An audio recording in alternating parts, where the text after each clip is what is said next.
Aujourd'hui est le jour pour lancer les changements positifs que vous souhaitez voir dans votre vie.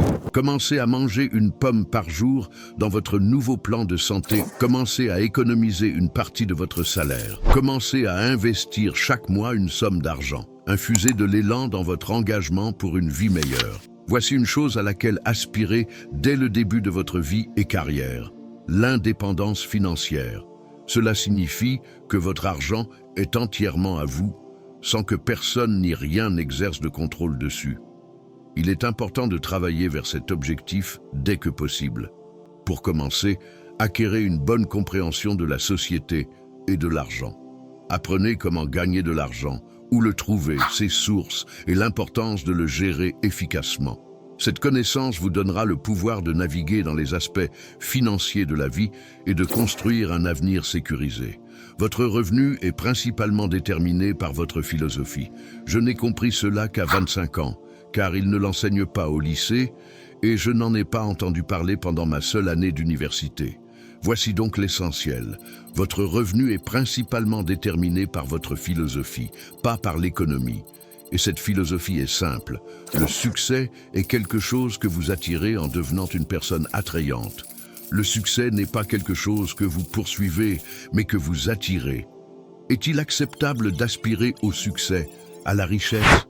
Certaines personnes ont du mal à penser positivement à la richesse. Ils croient que les riches pourraient être immoraux, impitoyables, indifférents. Cependant, ce n'est pas tout à fait exact.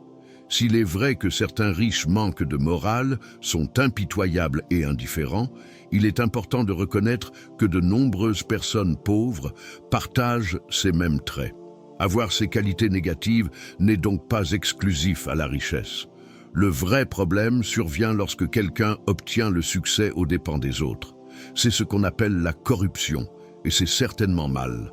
La corruption est mauvaise, mais être riche en soi ne l'est pas. Voici ce que j'ai appris à faire pour tempérer les mots « riche » et « richesse ».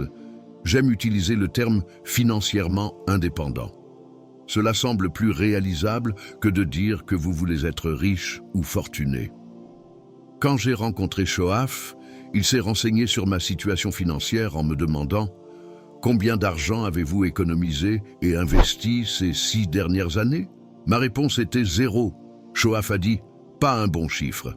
Et voici ce que je lui ai expliqué: si j'avais plus d'argent, je pourrais élaborer un meilleur plan.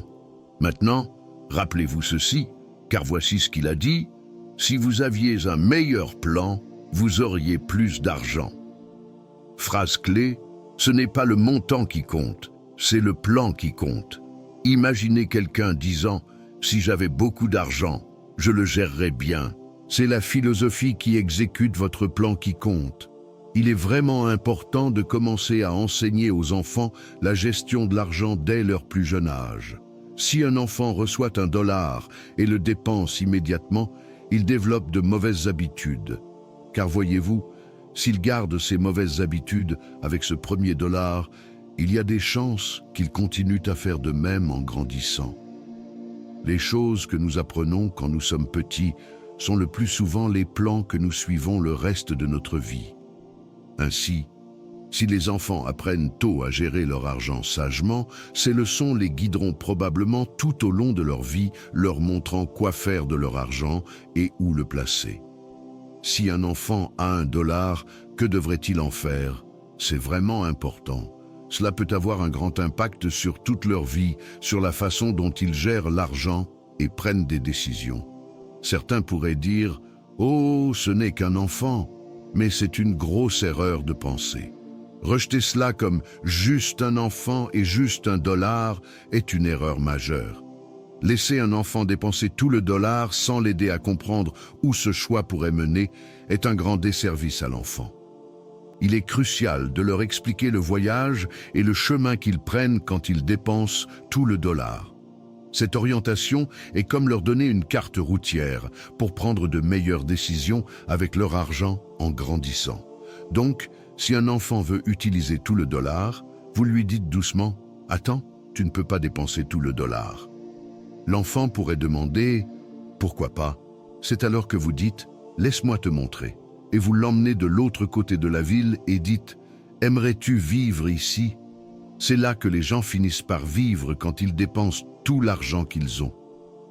Parfois, il est plus facile pour les enfants de comprendre les choses quand ils peuvent les voir.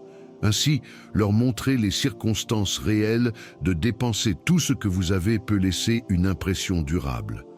Quand les enfants rentrent à la maison les yeux grands ouverts, vous pouvez demander « Voudrais-tu vivre dans un endroit comme celui-là » Il est probable qu'ils disent « Non, je ne voudrais pas vivre là ».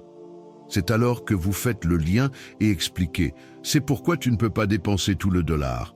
Il s'agit de faire des choix qui mènent à une vie meilleure. » Votre parcours financier commence par ce que vous faites avec le premier dollar.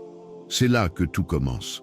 Bien sûr, vous pouvez faire des erreurs et les corriger plus tard, trouver un meilleur chemin, mais tout dépend de ces décisions initiales concernant vos ressources.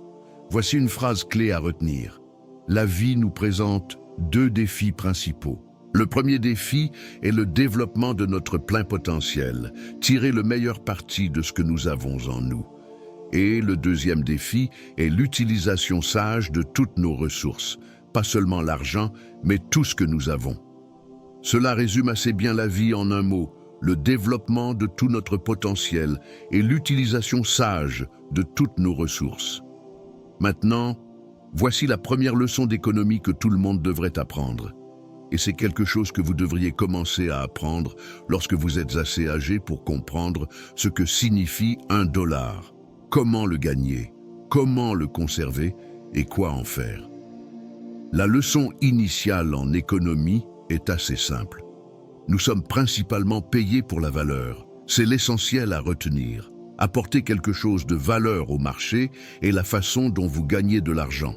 Il ne s'agit pas du temps que cela prend, bien que je comprenne que cela prend du temps d'offrir quelque chose de valeur, mais vous êtes payé pour la valeur, pas pour le temps. Puisque c'est vrai, voici l'une des questions clés pour aujourd'hui. Pouvez-vous augmenter votre valeur sur le marché et, en conséquence, doubler ou même tripler votre revenu dans le même laps de temps? Est-ce une possibilité? Et c'est toujours si, n'est-ce pas? La vie est connue comme le grand si. Comme Harry Truman l'a dit une fois, la vie est incertaine. Comme c'est vrai. Il est en effet possible d'améliorer significativement vos résultats sur le marché si vous investissez vos efforts principalement dans le développement personnel. En d'autres termes, si vous travaillez principalement sur vous-même.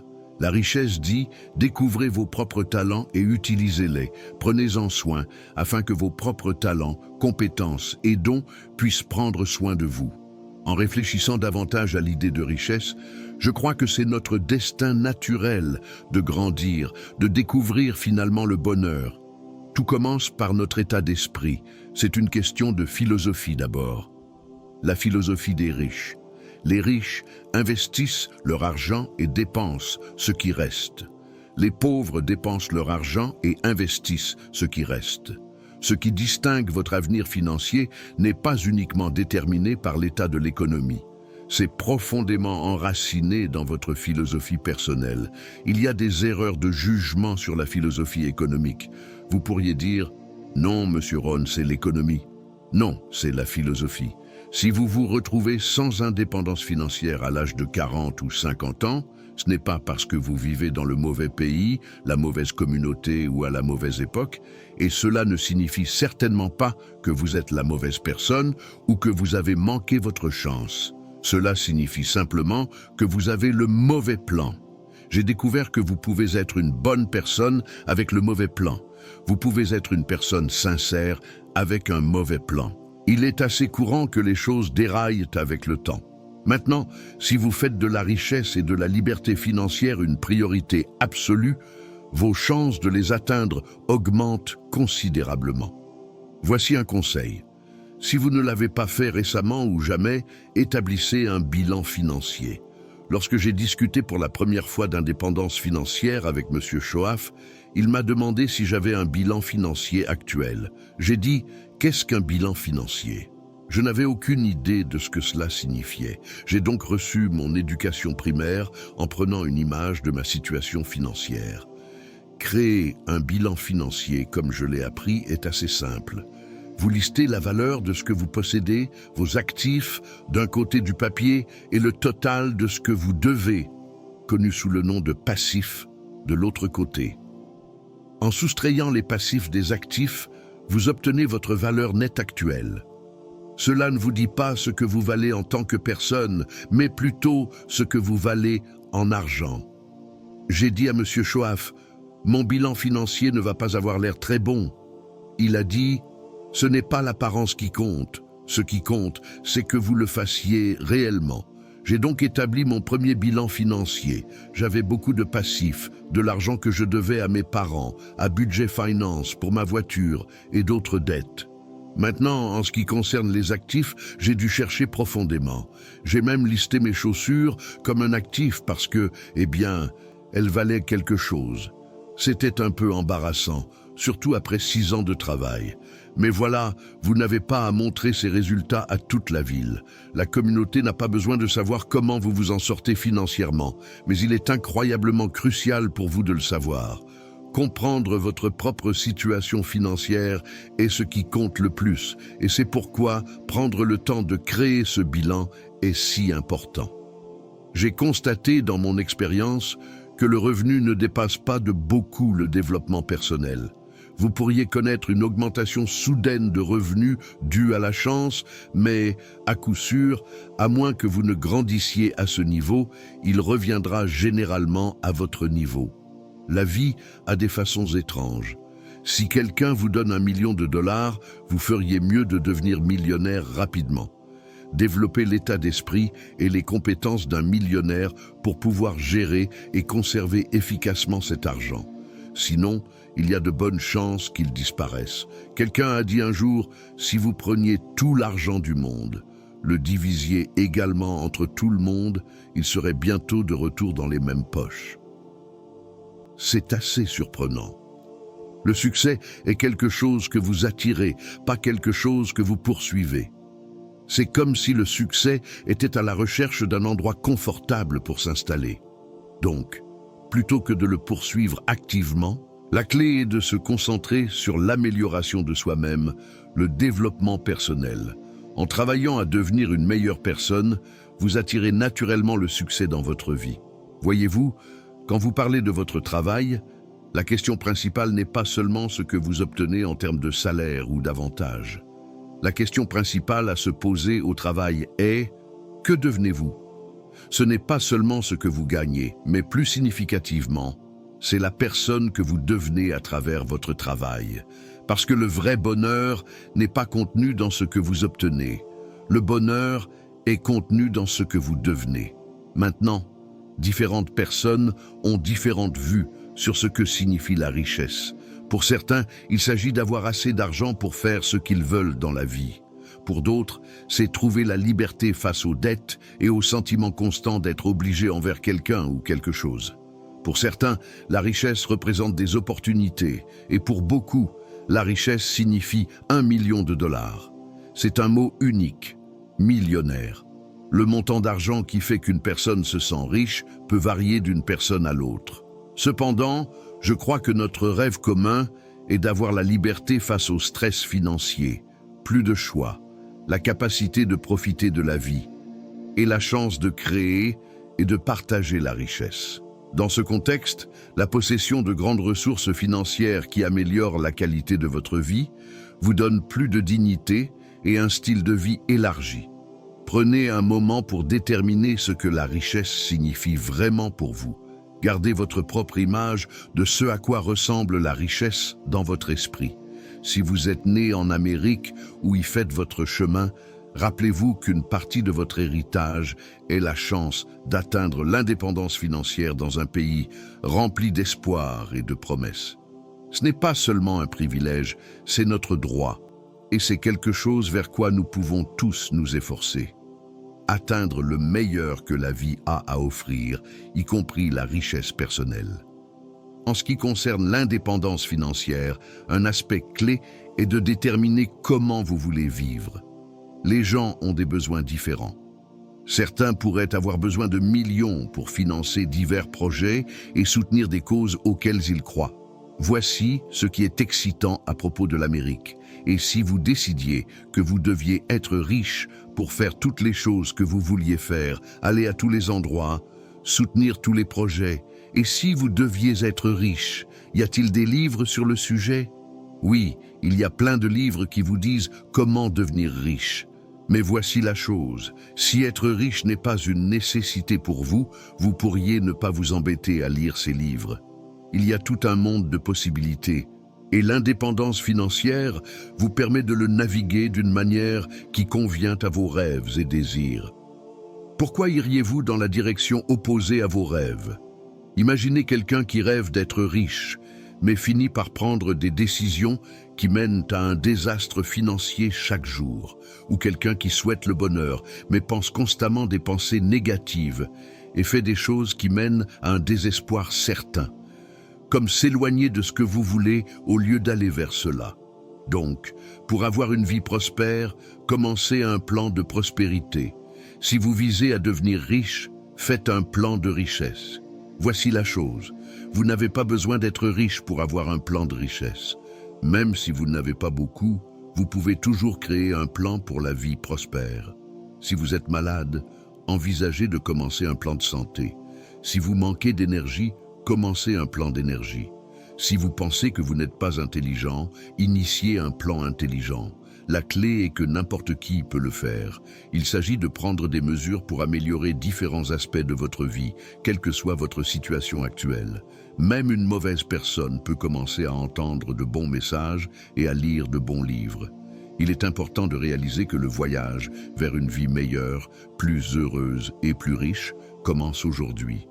Ce qui est vraiment excitant, c'est que le processus de faire des changements positifs et les résultats positifs peuvent commencer à se produire dès maintenant. Vous avez le pouvoir de faire les premiers pas vers une vie meilleure aujourd'hui. Commencez le nouveau voyage aujourd'hui. Si une nouvelle idée vous vient à l'esprit, saisissez l'opportunité de la transformer en action immédiatement. Faites d'aujourd'hui le début d'un effort discipliné pour donner vie à cette idée. Établissez aujourd'hui comme le premier jour de votre long, occupé et passionnant voyage vers une vie nouvelle et améliorée. Envisagez d'acquérir le premier livre pour votre nouvelle bibliothèque aujourd'hui. Commencez la pratique de vous fixer des objectifs en commençant dès maintenant. Défiez-vous d'engager autant d'activités positives que possible en ce tout premier jour. Commencez votre progrès en activant les propulseurs aujourd'hui. Il s'agit de faire ces premiers pas vers un vous plus sain, plus riche et plus heureux. Prouvez-vous que l'attente est terminée, l'espoir est passé, maintenant il s'agit de foi et d'action prenant les devants. Embrassez le fait que c'est un jour nouveau, un tout nouveau départ pour votre vie, où la discipline vous guide. Vous pourriez être surpris par la multitude de pas positifs que vous pouvez faire dès le premier jour de ce nouveau commencement, où la foi et l'action guident votre voyage vers un changement positif. Pensez-y, qu'avez-vous vraiment à perdre? Seulement les sentiments de désespoir, de peur et de culpabilité du passé. Seulement l'insatisfaction, le malheur et le manque d'accomplissement que vous avez connus auparavant. Il y a d'innombrables histoires, exemples et expériences d'individus qui ont commencé sans rien, mais ils avaient la détermination de continuer jusqu'à ce qu'ils réalisent plus qu'ils n'avaient jamais imaginé. Alors, considérez ce qui vous attend si vous décidez de faire le saut et de travailler vers un avenir meilleur. Les gains potentiels l'emportent de loin sur les pertes du passé. Regardez de plus près les expériences de ceux qui ont réussi par leur travail, plutôt que ceux qui sont nés dans la réussite. Imaginez si vous preniez la décision consciente de devenir riche. Et si vous exploitiez vraiment le pouvoir de votre ambition et que votre vie commençait à prendre un tournant positif, Plongez dans les histoires de ceux qui ont grimpé au sommet grâce au travail acharné et à la détermination et réfléchissez aux possibilités qui se déploient lorsque vous vous fixez des objectifs ambitieux. Outre le fait de prendre le bon chemin, d'augmenter votre potentiel de gain, de réduire ce que vous dépensez et d'augmenter ce que vous économisez, investissez et donnez, avec tous les avantages qui accompagnent ces réalisations, il y aura aussi quelques revers ou déceptions. Malgré les changements positifs, il est essentiel de reconnaître que des défis peuvent encore surgir en cours de route. L'un des inconvénients qui peut accompagner l'atteinte de votre plein potentiel est de vivre des déceptions au sein de votre cercle initial d'amis. C'est décourageant quand les personnes avec qui vous avez commencé choisissent de rester où elles sont. Certains pourraient critiquer vos accomplissements, tandis que d'autres pourraient prendre leur distance parce que vous vous efforcez de vous améliorer. Ils peuvent rester en arrière, chuchotant des choses comme « Oh, il nous a oubliés maintenant qu'il réussit si bien ». En fait, ils pourraient en dire plus. Ils pourraient se rassembler dans leur petit groupe et trouver diverses justifications pour leur propre médiocrité. Cependant, il est crucial de se rappeler que ceux qui optent pour rester derrière sélectionnent leur propre chemin, un chemin moyen, le chemin de la médiocrité. Et ceux qui se sont élevés au-dessus de la foule souhaitent presque toujours pouvoir retourner vers leurs amis d'antan. Ils aspirent à offrir amitié, amour et assistance pour les aider à se libérer de leur lutte, partageant des idées d'espoir et d'inspiration. Malheureusement, de telles retrouvailles se produisent rarement, car la jalousie tend à construire une barrière substantielle, une qui semble presque impossible à surmonter. Malgré le désir de tendre la main, les murs d'envie empêchent souvent la reconnexion avec de vieux amis qui ont choisi un chemin différent. Ainsi, à mesure que vous changez, votre cercle d'influence changera, vos amis changeront, votre vie changera, et c'est une partie de la réalisation, de l'ambition et du succès. C'est la fin de cette vidéo. Si vous avez aimé ce contenu, abonnez-vous. À très bientôt pour les prochaines vidéos.